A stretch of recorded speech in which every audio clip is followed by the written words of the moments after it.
Buenos días, tardes, noches, estimado público teleoyente. Soy Níger Rodríguez, estudiante de Economía. Les doy la bienvenida al segundo programa, donde estaremos llevando la economía al límite. Sean bienvenidos a Economía al Fallo. En este segundo capítulo abordaremos una nueva temática, ¿no? Que resulta de igual manera clave para el país, como es ¿por qué el Perú no logra sostener un proyecto de desarrollo? La vez pasada lo hicimos de izquierda a derecha, ¿les parece esta vez de derecha a izquierda? No, pero por favor, señor Lael, adelante. Ok.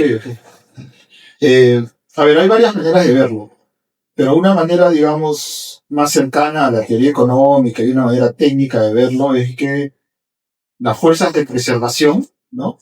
Y un poco atendiendo los principios de la teoría de destrucción creativa, eh, que fue formulada inicialmente por Schumpeter, pero que ha sido recogida, por ejemplo, por el reciente premio Nobel Philip Ayón, ¿no? Se puede pensar que en el Perú las fuerzas de preservación son mucho más fuertes que las fuerzas de creación de empresas. Y eso hace que no funcione el proceso de destrucción creativa, ¿no? ¿Y cómo se puede ver eso en el Perú?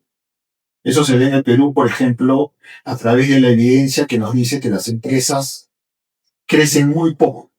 Y muchas en verdad ni siquiera crecen, ¿no? Hay evidencia que formuló el Banco Mundial, pero también hay evidencia local de la Cámara de Comercio de Lima, ¿no? Que hizo un experimento hace unos 2 o 3 años y que veía qué pasaba con las empresas, ¿no? Las micro, las pequeñas, las medianas y las grandes en un lapso de 10 años, y lo que se veía es que efectivamente las empresas en el Perú crecen muy poco, ¿no? Entonces, esto es un poco la razón por la cual lo que pasa es que cuando no hay un proceso de discusión creativa, no hay suficiente innovación como para sostener un crecimiento de largo plazo, ¿no? Y por eso vemos tantas empresas pequeñas en el Perú y que son y que tienen tan baja productividad. Se podría decir que el problema del Perú no es en sí crecer poco, sino crecer siempre de una manera no enfocada a largo plazo. Bueno, pero justamente crecer de una manera que no se enfoca a largo plazo lo que termina es generándote un crecimiento que en promedio es relativamente bajo, ¿no? Hay periodos de alto crecimiento, pero luego ese alto crecimiento de repente es sustentado, por ejemplo, en buenos precios de los productos de exportación, buenos precios de materias primas. Finalmente, luego cuando esos precios ya nos dejan de crecer o se corrigen, el crecimiento finalmente se detiene, se desacelera, ¿no? Que es lo que ha pasado a partir del año 2015, por ejemplo, ¿no? Entre el 2004 y el 2013, el Perú crecía a una tasa promedio de 6,1%, que era muy bueno. Eso es muy bueno, ojalá que vuelva a pasar. Sin embargo, debido a que el crecimiento estaba, digamos, únicamente sustentado en el precio de las materias primas y no tanto en fuerzas internas que permitan esta destrucción creativa, lo que pasó es que cuando los precios de los metales se desaceleraron, inclusive corrigieron, el crecimiento promedio del Perú bajó, y por eso que tienes que entre el 2015 y 2019 el crecimiento era 3,1% en promedio, y más adelante, entre el 2020 y el 2024, inclusive bajó a 1,1%, una tasa tremendamente baja, y que por eso hemos visto pues que ha aumentado la pobreza inclusive, y la informalidad no reduce. Correcto.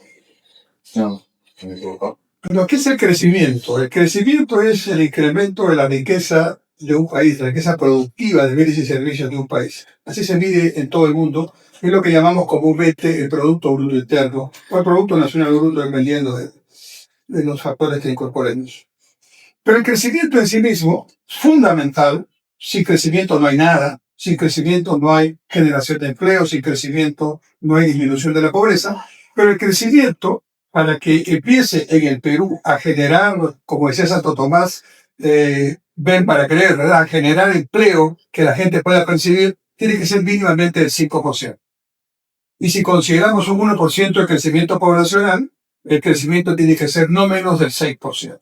Es decir, con 6% de crecimiento, los jóvenes que se incorporan a la fuerza laboral, que son más o menos 350.000, 400.000 jóvenes por año, que cumplen 18 años o 15 años, ¿no? Ellos pues van a tener posibilidad de empleo. Y esto sin duda es lo deseable. Pero, además de generar empleo, necesitamos también que la población que está en condición de pobreza, el punto de partida es pobreza, ¿no?, pueda salir de esa pobreza. Y el crecimiento por sí solo va a ayudar, pero no va a ser suficiente. Ahí tiene que haber un Estado que acompañe con políticas sociales inteligentes, transparentes, eficientes, para que esa población tenga una buena educación, para que esa población tenga buena infraestructura, para que esa población tenga buena salud, y de esa manera puede incorporarse, ¿no?, a la, fuerza laboral y poder aprovechar de ese crecimiento que, como digo, debe ser como mínimo del 5% o 6% si consideramos el crecimiento poblacional. Entonces, crecimiento más adecuada distribución es lo que llamamos desarrollo. Y si lo hacemos cuidando, digamos, los temas medioambientales, es lo que llamamos desarrollo sostenible. ¿Por qué en el Perú no tenemos un desarrollo, digamos, estable a lo largo del tiempo?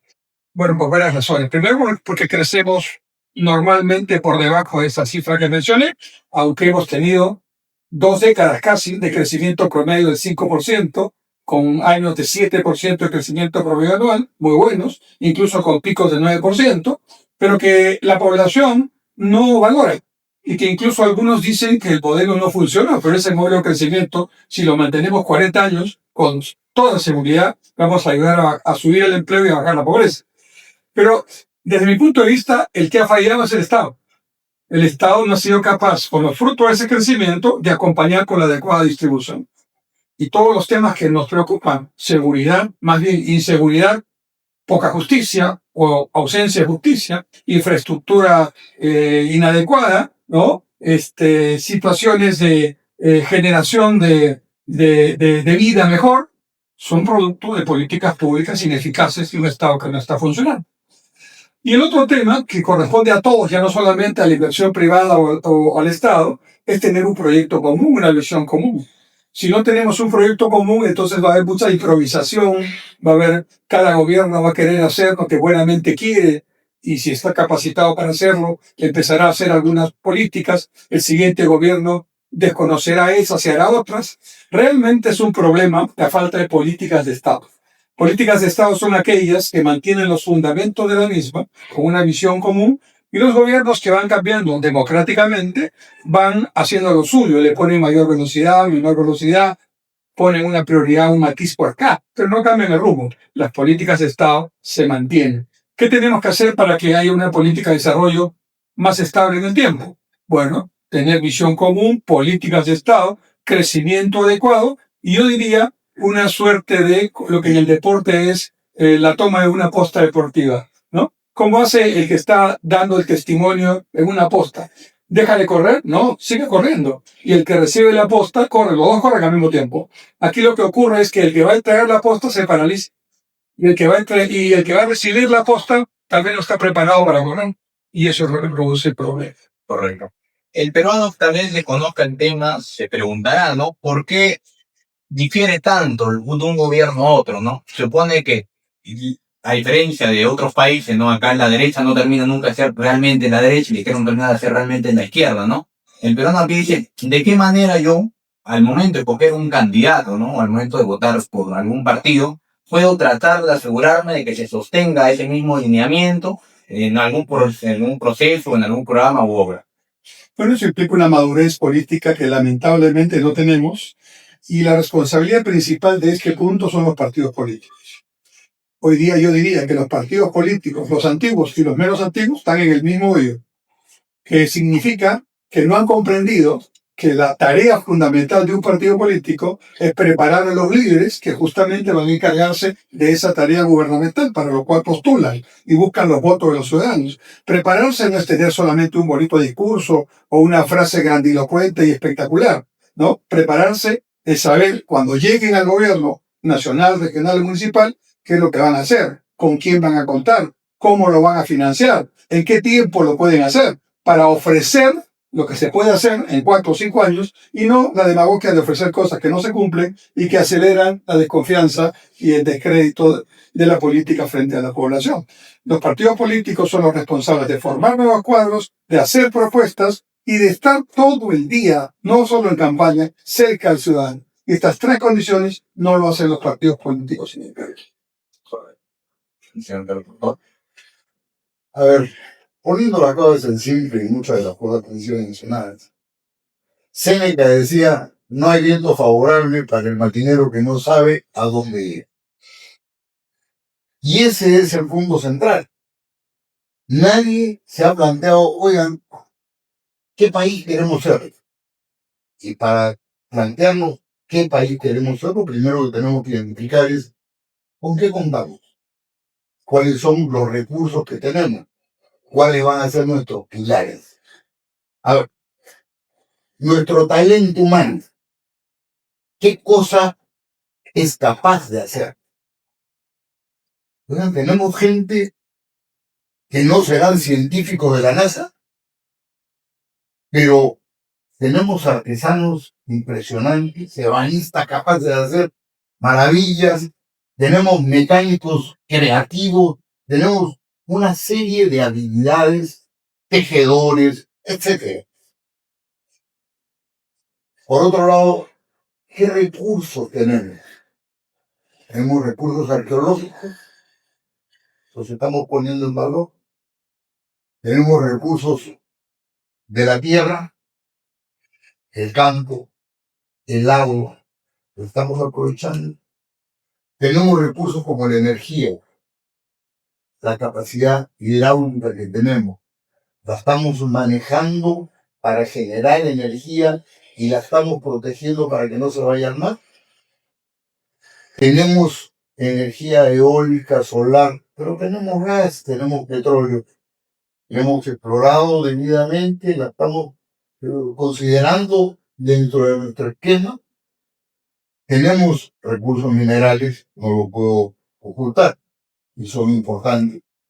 Y la verdad, es que nadie está tomando en consideración cómo hacemos para que esas cosas que he mencionado, que son ventajas comparativas, seamos capaces de ponerlas en valor y convertirlas en ventajas competitivas. Entonces, con eso, lo que tenemos que hacer es armar equipos. Tenemos que generar liderazgo. Tenemos que ser conscientes que el liderazgo no es único, sino que el liderazgo es rotativo. Esto es como un equipo de fútbol. Cuando estamos en el medio campo, el líder no es el que está en la delantera, ni es el arquero, es el mediocampista. Y cuando la pelota va hacia adelante, el delantero se convierte en el líder del equipo porque todos tienen que trabajar para ayudarlo y ponerlo en esa circunstancia.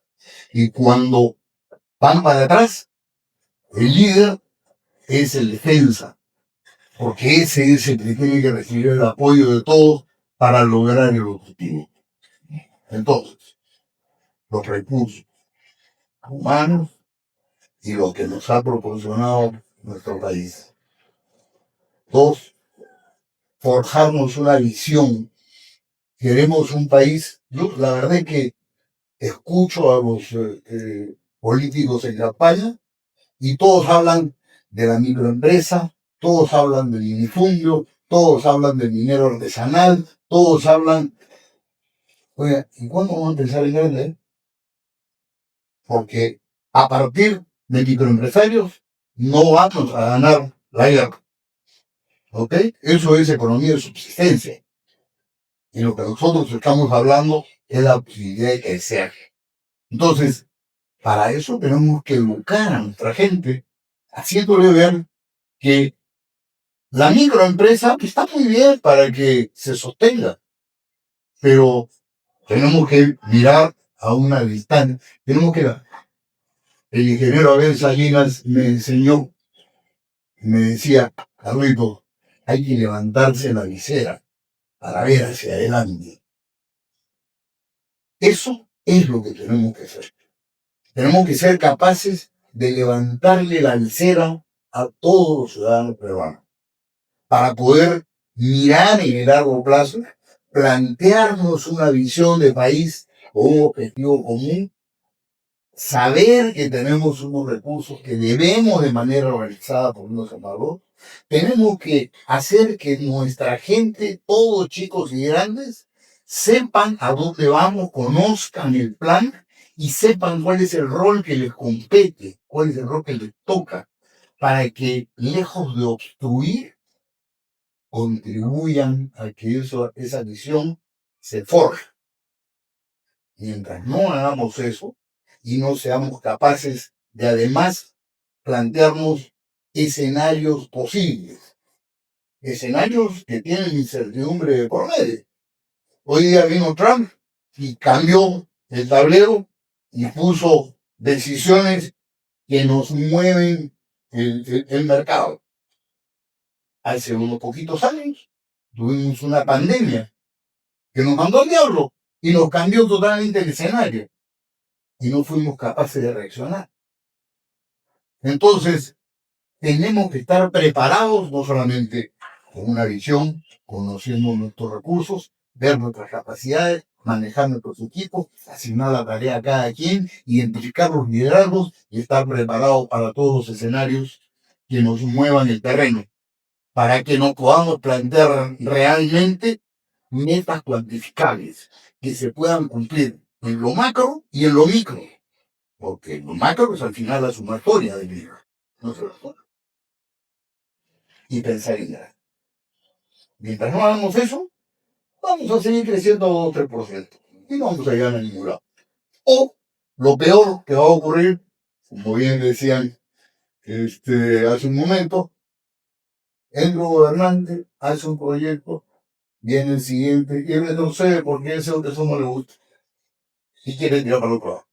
Y entonces, entre que caminas al norte 5 años y caminas al sur 5 años, al final quedas en el mismo lugar. Yo quiero subrayar 2 cosas importantes, creo que surgen de las intervenciones que hemos tenido los tres. Uno, creo que es muy importante la empresa para poder generar el desarrollo del país. Muy importante que las empresas crezcan y además atraer empresas grandes. La evidencia reciente lo que sugiere es que las empresas pequeñas, en promedio, las micro y las pequeñas, son mucho menos productivas que las grandes. Y en el Perú, además, esa distancia es todavía mayor que en otros países. Entonces, creo que subrayar eso es muy importante. El permitir que las empresas crezcan, de atraer empresas grandes si queremos que el país crezca. Esas son las empresas productivas, esas son las empresas que además crean empleos formales, empleos buenos, empleos productivos, que al final de eso es que viven las personas. Las personas viven de su empleo y queremos el bienestar de la gente, no el bienestar. Y en segundo lugar, creo algo importante, creo que también estamos de acuerdo, es que el Estado no está cumpliendo su papel a cabalidad, ¿no? Y ahí creo que es importante subrayar que el Estado tiene, siguiendo si quieren al economista sendario Richard Burley, tiene 3 funciones principales, ¿no? Una es asignar los recursos, ya sea a través de las operaciones regulares del Estado, que son, por ejemplo, hacer compras de distintos tipos, hacer inversiones, o de repente dar también algunas facilidades tributarias. El Estado asigna. Y otra manera que el Estado asigna, que es muy importante y que a veces nos olvidamos, es a través de la regulación. Y creo que en ese aspecto, por ejemplo, creo que el Estado está fallando muchísimo. Las regulaciones son demasiado costosas para las grandes empresas, pero son todavía más costosas para impedir, o sea, tan costosas que impiden que las empresas crezcan, ¿no? Las regulaciones laborales, las tributarias, otras regulaciones que tienen que tienen que ver con la operación regular de las empresas, ¿no? La segunda función que tiene el Estado es redistribuir. De ahí el Estado también no está siendo tan efectivo como podría ser. Y básicamente porque si tenemos pues una economía que tiene baja productividad, ¿no? Y que es tan informal, la capacidad de recaudar del Estado también es baja, en consecuencia, ¿no? Y la tercera función es estabilizar. Y esa es, en alguna medida, la única función que, por lo menos en términos macros, se está cumpliendo, por lo menos con relativa buena nota, ¿no? Pero las otras, ¿no? Y en particular la primera función, la de asignación, ¿no? Que es la que es clave para poder crecer, esa no la viene cumpliendo bien esa. Déjame preparar un ratito, perdón. Un segundito, si me lo permite. Sí. Justamente en concordancia con el tema, me resulta muy dramático el hecho de cómo la gran mayoría de candidatos se han acercado tanto a las empresas micro, medios informales, prometiéndoles demasiado beneficio y dándoles, a mi percepción, demasiado poder, ¿no? Y que esto, tal vez muchos no lo tienen en cuenta, pero se va a percibir en los próximos años. El hecho de prometerles nuevas posibilidades, abarcar mayor cantidad de mercado, ¿no? Eventualmente va a terminar siendo muy peligroso, ya que el Estado decide dejar de intentar ayudarles a dar el paso de pasar de pequeñas empresas a medianas o de medianas a grandes y decide únicamente dejarlas como pequeñas empresas, ¿no? Por favor, señor. Mi primera discrepancia venía del lado de la asignación de recursos. El Estado no es un asignador de recursos, es un pésimo asignador de recursos. Y es un pésimo inversionista. Bueno, pero eso estamos diciendo, que el Estado asigna mal. Eso estoy diciendo. No, pero es que por naturaleza lo es. Ya. O sea, que lo va a hacer mal es por default. O sea, eso es lo que va a ocurrir. Si tú tienes un Estado que asigna recursos, No, está es que, por descontado que va a ocurrir. espera. Asigna directamente e indirectamente. Sí. Directamente a través de las compras que hace. Y el Estado necesita hacer compras. ¿Ok? E indirectamente a través de las regulaciones. Eso estoy diciendo. ¿Ok? O sea, no sé qué quieres aclarar. A ver, Pero que quisiera no entiendo. quiero achicarlo para que no tenga tanto peso. A ver, Bueno, pero ese es otro tema. Creo que no tiene que ver con lo que estoy diciendo. permítame terciar. A ver, cuando yo era estudiante de economía, todos mis compañeros teníamos más o menos, y hace algunos años, como comprenderán, teníamos más o menos algunos escenarios que uno veía como caminos alternativos. Había un libro, me acuerdo, de Amororto Editores, que se dedicaba a ver sistemas económicos comparados. Y entonces decía, para hablar políticamente, si me voy a la izquierda, me voy a la economía centralmente planificada, a los modelos socialistas, comunistas. Entonces la Unión Soviética era el modelo y la China era un modelo alternativo que le llamaba revisionista al otro, y en fin, y Yugoslavia era otro modelo y uno tenía por ahí algunas opciones. Por el momento no estaba demostrado que no funcionaban porque estudiábamos esa posibilidad. Al otro lado, mano derecha, políticamente, económicamente, el sistema de libre mercado. Claro, en mi época, el principal propulsor de esta política, Milton Friedman, de la Escuela de Chicago, y que tiene un hermoso libro que se llama Libertad para elegir, y un capítulo que a los que les gusta o no les gusta el mercado, les sugiero leer, que se llama El poder del mercado, que es la mejor explicación, en sencillo, de cómo funciona un mercado, y lo explica con un lápiz. Bueno, y al centro, formada en Europa, en Austria y Alemania, la economía social de mercado. Que dicho sea de paso, artículo 58 de la Constitución, título tercero de la Constitución peruana, dice así: la iniciativa privada es libre y se ejerce en una economía social de mercado. No dice de libre mercado, no dice estatal de mercado, como algunos han inventado por ahí. Entonces, esos eran los tres sistemas hace 70 años, más o menos 50 años, ¿no? Resulta que el de la izquierda murió. Murió no solamente teóricamente, sino en la práctica. Fueron casi 7 décadas de modelo soviético, modelo planificado quinquenalmente. El gobierno decidía qué producir, cuánto producir, a qué precio producir. Si los jóvenes rusos o soviéticos en ese momento tenían que usar un jean, lo decía el plan. Si el plan no lo decía, no había jean.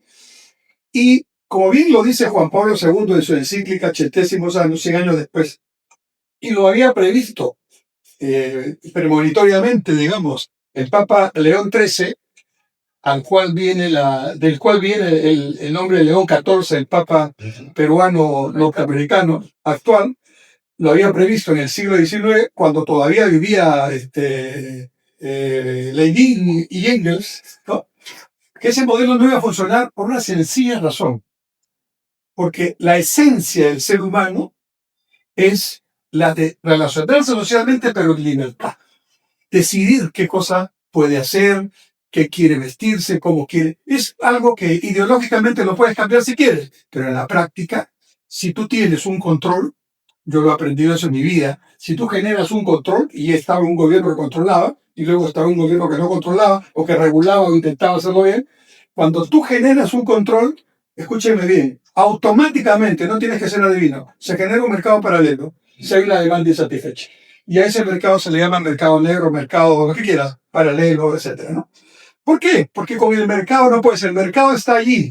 Ahora, el mercado no es perfecto, aunque mi ley dice que el mercado es perfecto, que las fallas son del mercado, que no hay fallas del mercado. Bueno, ya esa es una exageración ideológica. El mercado a veces tiene temas de, digamos, monopolios, oligopolios, abuso de posición predominante, uso de información privilegiada. Pero ahí tiene que haber un Estado que regule esos aspectos, ¿no? Y para hacerlo hay un principio de la regulación, cuando no te gusta casi nada de Estado, pero el Estado tiene que ser un buen regulador. Y para ser un buen regulador, yo creo que tiene que tener tres características.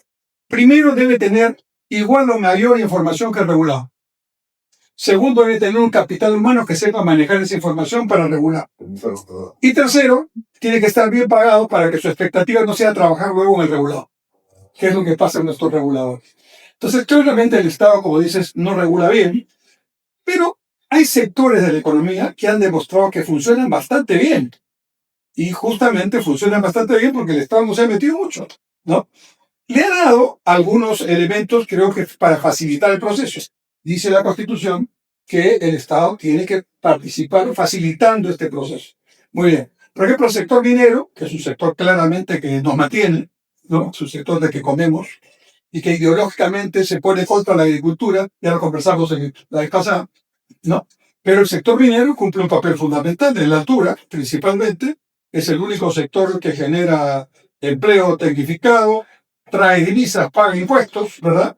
Y creo que una tarea por delante es darle valor añadido a la mayor parte que se pueda de esa actividad minera, usando justamente las capacidades metalmecánicas de mano de obra que tiene nuestro país, ¿no? Eso es un tema. El sector agronegocios, ¿no? En la costa principalmente, ojalá en la sierra también lo pueda hacer. Para eso se necesita conectividad, cadenas de frío, etc. Muy bien. También ha demostrado ser exitoso. Curiosamente, son los sectores que hoy atacan quienes siguen ideologizando este tema y planteando que el Estado puede hacer de mercado. Y no puede hacer de mercado. Cuando ha intentado hacerlo ha fracasado. La Unión Soviética es el mejor ejemplo. La caída del muro de Berlín fue apenas vamos a decir, el último capítulo. Pero el tema empezó en 1985, cuando el entonces secretario general del Partido Comunista Soviético, el señor Mikhail Gorbachev, se fue al pleno del buró político del Partido Comunista y les dijo, hasta aquí nomás. Lean su libro, se llama Perestroika, ¿no? Y planteó dos temas. Glasnost, que en ruso significa, ¿no?, transparencia, y perestroika, que en ruso significa reestructuración. Y el comunismo y el socialismo no pueden tener transparencia, porque si transparentan lo que son, el pueblo se desengaña. Y tampoco pueden reestructurar, porque viven en dictadura para mantener ese poder. Si se reestructuran, ya no tiene sentido el poder, digamos, de pensamiento único. Entonces, lo que dijo Gorbachev en 1985 es adiós socialismo. Y en una frase que está en su libro dice, no podemos seguir pensando que podemos hacer las cosas sin relacionarnos con Occidente y con el mundo. Ya lo había dicho, ¿no? O lo dice también a fines de los años 70, Deng Xiaoping, que curiosamente fue encarcelado por Mao Zedong. Mao Zedong se consideraba que la gran China debía potenciarse hacia adentro y que su territorio y su capacidad milenaria iba a poder generar esa situación. Entonces, los soviéticos tuvieron una noticia inesperada seguramente para ellos en 1985, porque su jefe máximo les dijo, esto no va más, no podemos vivir hacia adentro, hay que relacionarnos con el mundo, y para relacionarse con el mundo hay que tener también factores que permitan hacerlo. No es un decreto, no es un discurso, no es una voluntad, ojalá fuera así. Si fuera así, hubiéramos resuelto buena parte de los problemas en el mundo. Se requiere educación, capacidad, factores, en fin, infraestructura. Pero decía que también en China, Deng Xiaoping, encarcelado por Mao Zedong, por considerarlo un traidor al principio comunista, ¿no es cierto? Luego muere Mao y Deng Xiaoping es liberado y se convierte en el primer ministro chino. ¿Y qué dice Deng Xiaoping a sus camaradas chinos? Le dice, si China no sale al mundo, no salimos de la pobreza. Y sus camaradas le empiezan a recriminar, seguramente le dicen, oiga, camarada Deng, usted está traicionando los principios del partido. Y le dice una frase para que entienda el que no quiere entender. No importa el color del gato, lo importante es que sepa cazar ratones y que los caza. Ustedes me están discutiendo si el gato es negro, verde, marrón. ¿Caza ratones o no? Sí, entonces eso es lo que tiene que hacer China, cazar ratones. Ahí viene su principio, una sola China, dos economías, y su propuesta de las provincias especiales, ¿no? Que son las que han triunfado en todo el mundo con este concepto de atraer capital y tecnología y luego aprovechar las ventajas que tiene. Digo todo esto porque aparentemente cuando se empieza el debate en nuestro país, algunas personas, probablemente con muy buena intención, siguen haciendo argumentos como si esto no hubiera pasado, como si fuera posible que el Estado reemplace al mercado, como si fuera posible que, digamos, el Estado pudiera tener una capacidad empresarial y de captar todos los recursos que necesita para poder hacer la tarea. Bueno, a ejemplos vamos, porque con eso creo que podemos entender mejor. Bolivia, 20 años de socialismo con el señor Evo Morales y su sucesor, que ya salió también. País que tiene abajo de su territorio una cantidad extraordinaria de gas, ¿no? El gas de cobija es más grande, creo, que el gas de camisea. No, ok. Muy bien. ¿Qué hace hoy día ese país que debería estar pues, produciendo y exportando? Hoy día compra petróleo, compra energía, porque durante 20 años, ¿qué hicieron cuando nacionalizaron las empresas que se dedicaban a la explotación de estos recursos? Solamente usufructuar la inversión y tecnología que ya había, y no pusieron nada en exploración y nada en mejoramiento. Consecuencia de lo cual, Bolivia hoy día es un país muy complicado, con una deuda que es casi 100% su PBI, con un déficit fiscal que es 10% de su PBI, con una inflación que también les complica la vida, y con una moneda boliviana que no sirve para nada, y como el dólar es escaso y caro, usan la moneda peruana y lo han bautizado como el chola. El chola es el sol peruano en Bolivia, ¿no es cierto? Entonces, modelo boliviano claramente fracasado. Ya ni les hablo del modelo venezolano, porque si fuera un éxito, no habrían 8 millones de venezolanos haciendo, ¿qué? Turismo, no. Están trabajando para enviar 100, 150 dólares a su familia mensuales, porque el salario mínimo en Venezuela es $2 al mes. ¿Qué tienen abajo? Dicen, ahora nos hemos enterado, las reservas más grandes, una de las reservas más grandes del mundo, pero resulta que las explotan en el 30% de su capacidad. Modelo socialista también, del siglo XXI o del siglo XIX, igualito, no funciona. No funciona porque no puede reemplazar el estado del mercado. Entonces, concluyo con esto. El mercado tiene su tarea. La inversión privada tiene su tarea. ¿Cuál es? Invertir a su riesgo, generar tecnología, producir, generar empleo. El empleo con derechos no lo genera el Estado. Poquito. El empleo con derechos lo tiene que generar el sector privado. ¿Cuánto es la población peruana? Somos 33 millones y medio. ¿Cuánto es la PEA? La mitad, 16, 17 millones. ¿Cuánto emplea el Estado? 1.500.000, 1.600.000. ¿Cuánto emplea la actividad privada? 4 millones, entre los dos 6 millones. ¿Y cuántos son? 16, 17 millones que necesitan empleo. Los 10 o 11 millones que quedan, ¿los va a captar el Estado? ¿Funcionarios públicos? No, pues tiene que hacerlo la empresa privada. Y para que la empresa privada lo haga, tiene que facilitar al Estado condiciones, menos trámites burocráticos, mayor posibilidad, mayor estabilidad para que la inversión haga su trabajo. ¿Y el Estado qué tiene que hacer entonces? Ahí viene la confusión. El Estado tiene que proveer los bienes públicos. Tiene que resolver el tema de la pobreza. ¿Con qué recursos? Con los recursos de los impuestos que se generan. ¿Y quién paga impuestos? ¿El Estado? No. Los que pagamos impuestos son las empresas y las personas naturales que tributamos. El Estado no paga impuestos. El dinero que usa Perú son básicamente los impuestos generados por las empresas. Entonces, en lugar de poner al mercado y al Estado en esta discusión ociosa, tonta y que no sabe de la historia reciente, hay que complementar a ambos, haciendo que ambos cumplan su papel, facilitando la vida al sector privado y generando las condiciones del Estado para que haga su trabajo. Y ambos, ojalá, combinando un rumbo común, que en mi opinión debe ser el líder sudamericano en la cuenca del Pacífico. Pero bueno, eso ya es un tema que podemos discutir después. Déjame tomar alguna de las cosas que mencionado. Perfecto. Empecemos por decir que en las economías centralmente planificadas, hecho de manera no política, pero de izquierda, en realidad los únicos que se benefician y enriquecen son las cúpulas que gobiernan, y el resto trabaja para beneficio de ellos. En consecuencia, no hay que dejarle a nadie que maneje los recursos nacionales.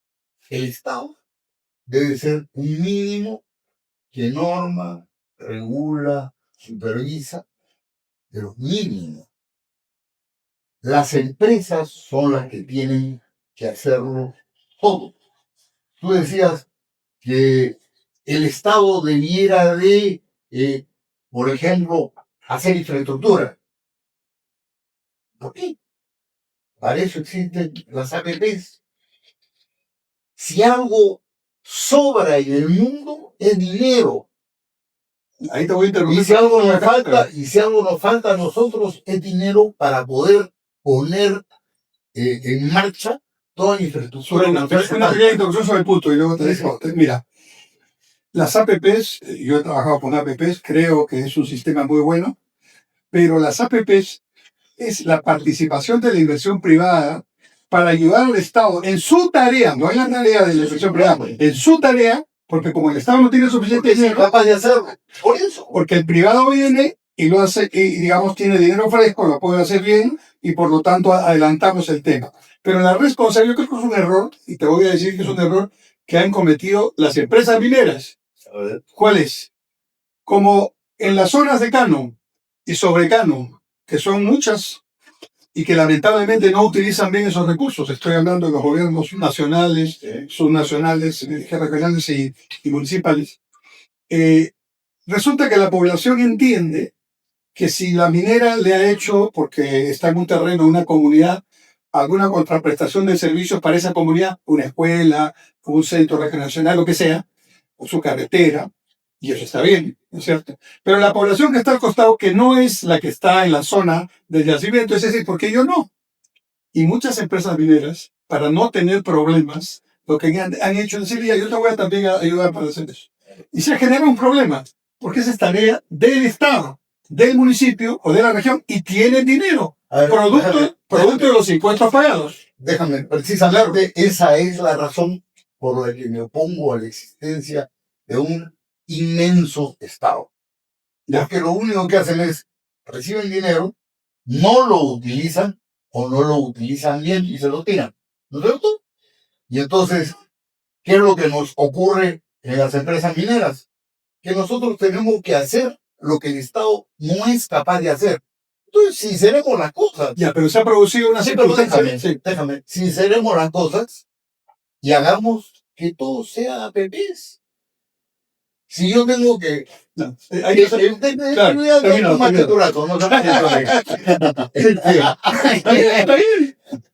Justamente el tema es, si tenemos que arreglar un problema de educación, de infraestructura escolar, oye, hagamos infraestructura escolar masiva, con APPs. Y no solamente para construir las aulas, para ponerlas en condiciones adecuadas y hacer el servicio educativo.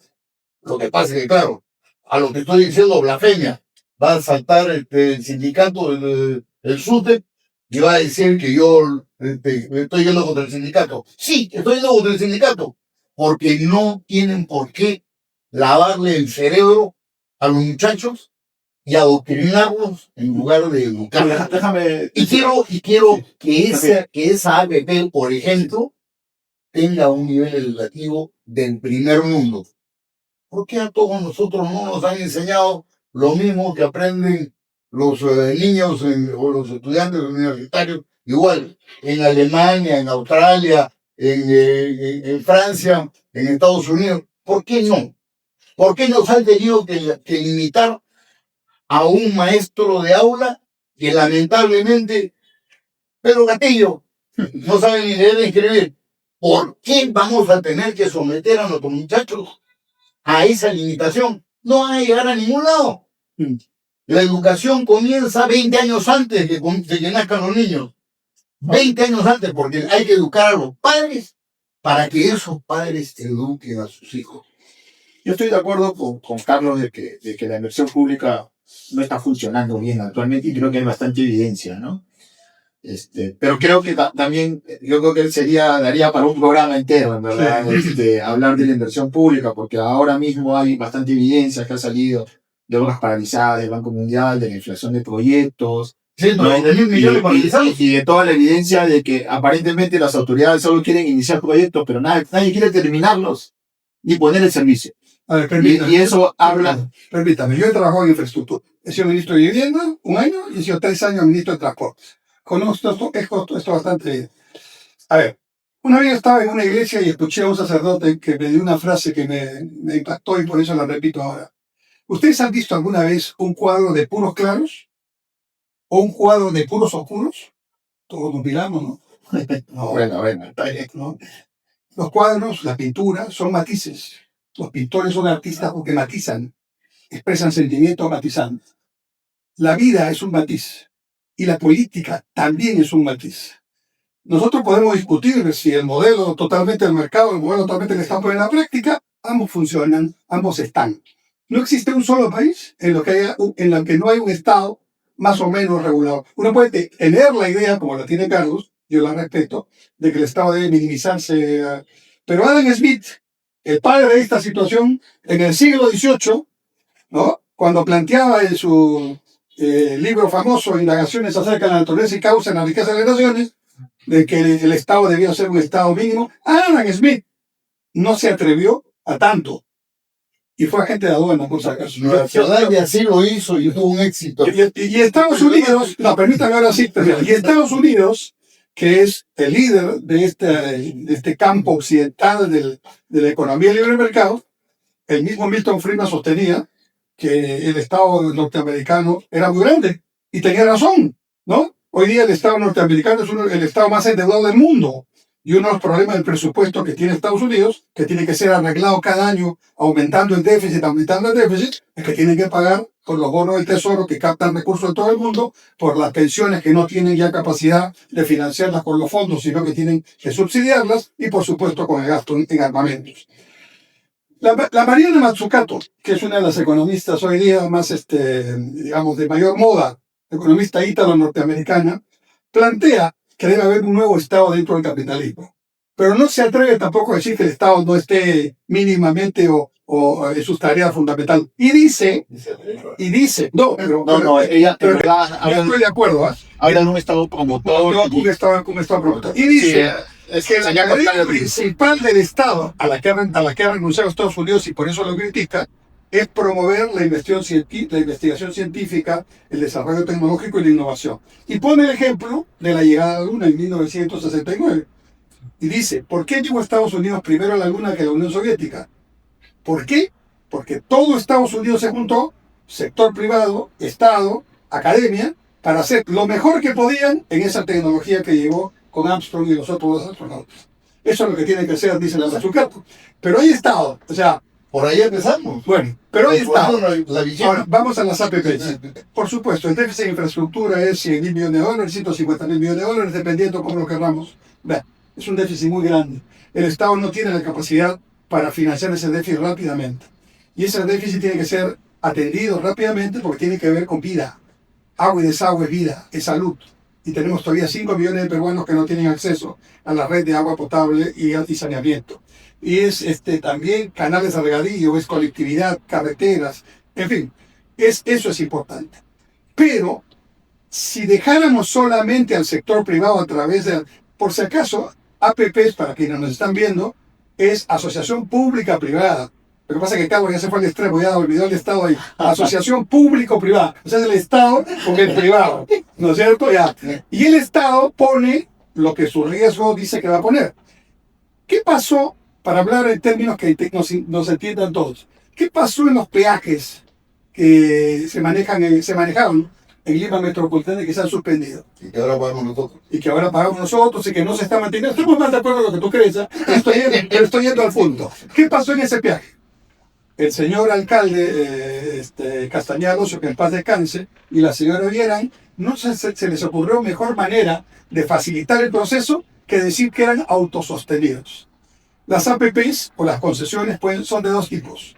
Autosostenido, si el ingreso permite pagar la inversión privada que se realiza en un periodo determinado.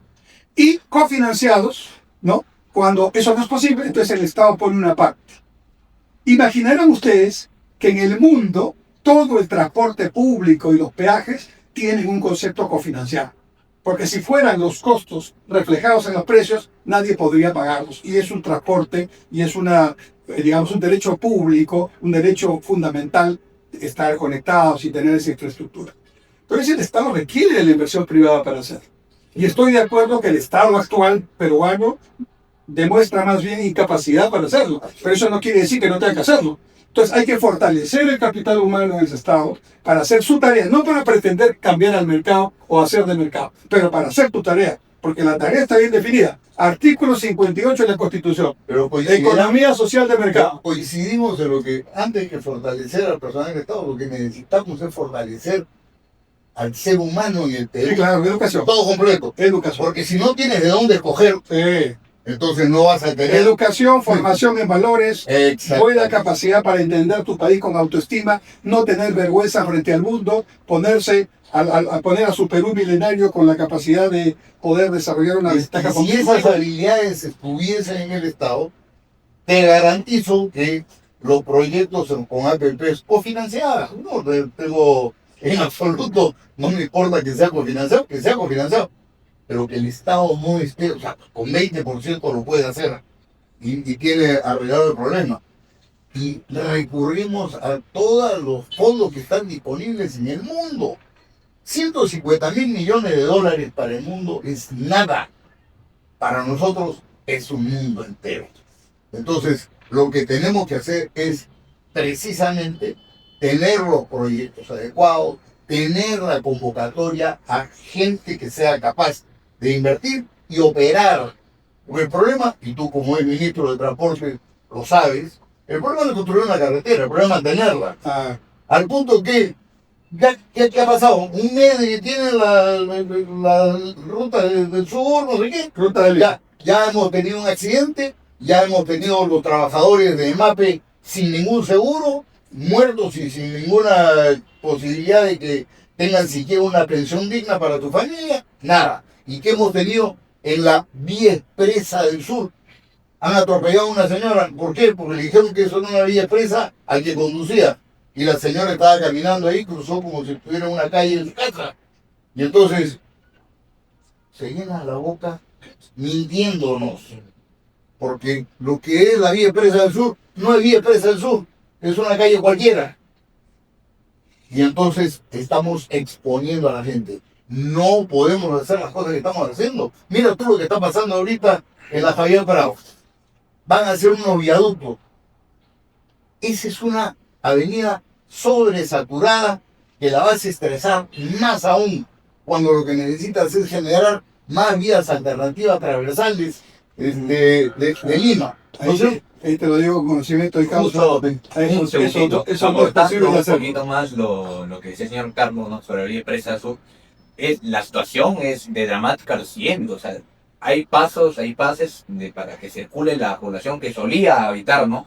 En esa zona que lamentablemente tienen que cruzar en base a que venga un miembro de la municipalidad y los ayude a cruzar, porque si no, no hay forma. Eso no es vía expresa, pues. Y correcto, ¿dónde se ha visto en un país que una vía expresa?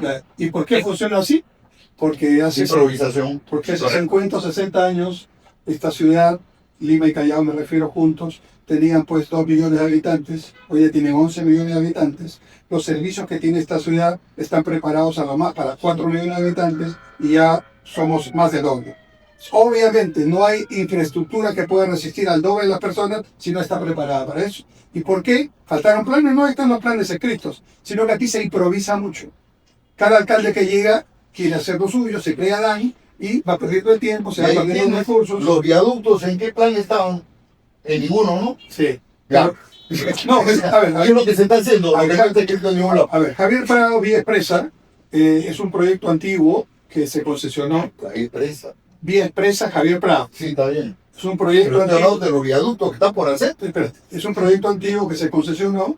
Lamentablemente esa concesión estuvo vinculada a una empresa que entró en un problema judicial que conocemos y entonces se ha buscado otra manera de hacerlo porque digamos, la observación o el proyecto original era una vía expresa con partes elevadas y partes subterráneas que iba desde La Molina hasta digamos, la entrada a la Fawcett, ¿no?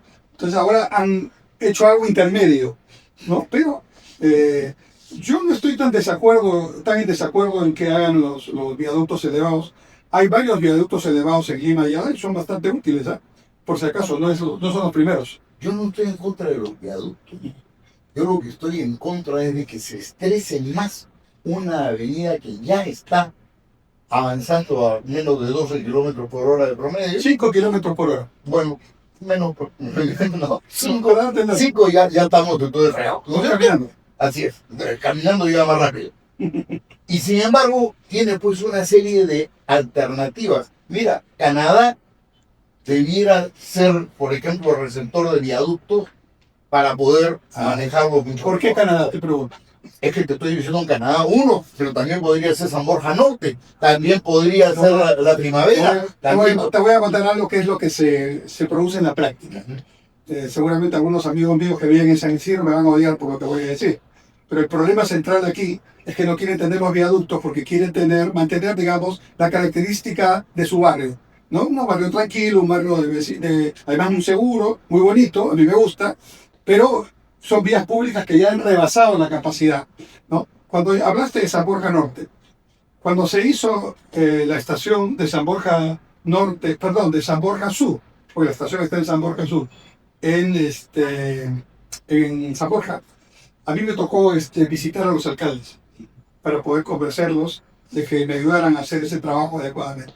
El alcalde de ese momento, no voy a decir el nombre, pero es obvio que se puede saber quién es, me dijo, ni hablar, tú no vas a construir, muy parecido, tú no vas a construir esa estación aquí. Y le dije, ¿por qué? Usted es una persona que ha viajado por todo el mundo. Sabe que en el mundo, en Nueva York, en Barcelona, en Tokio, lo mejor que puede hacer una persona que vive en cualquier lugar residencial es estar cerca al metro, es estar cerca de la zona de transporte. Porque nadie tiene auto ahí. ¿Sí? Ese es el primer foto. Deberíamos tener todos el servicio público y no el auto. Pero como el auto es el que usamos, vienen estas cuestiones. Bueno, o al revés, como no se ha hecho la infraestructura, entonces todo el mundo anda en auto. Claro, por eso, pero eso no es lo que debería ocurrir. Entonces, ese alcalde me dijo, no, sobre mi cadáver tú no vas a poder hacer eso. Yo le dije con estas palabras, dejémoslo que Dios decida, porque como esto se va a construir todavía en un tiempo, cuando esto esté listo, ni yo voy a ser ministro, ni usted va a ser alcalde, y que quienes estén decidan, pero yo tengo que construirlo. ¿Se imagina usted que yo llenara un techo y una parte del techo, que no, esa no lo llene, lo tengo que llenarlo todo, ¿verdad? Claro. Ahora, si usted quiere pisar el techo o no pisarlo, es su problema. Eso sí, lo voy a construir, pero si me da, digamos, el tiempo todavía para inaugurarlo, me dijo, pondré un letrero que dirá, esta estación no funciona, pregúntenle al alcalde por qué. Y estoy en mi derecho a hacer.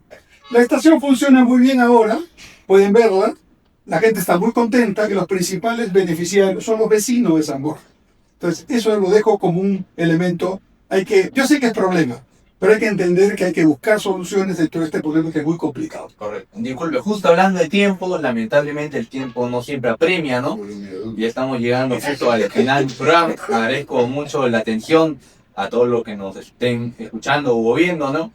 Nos verán el siguiente viernes en un nuevo programa.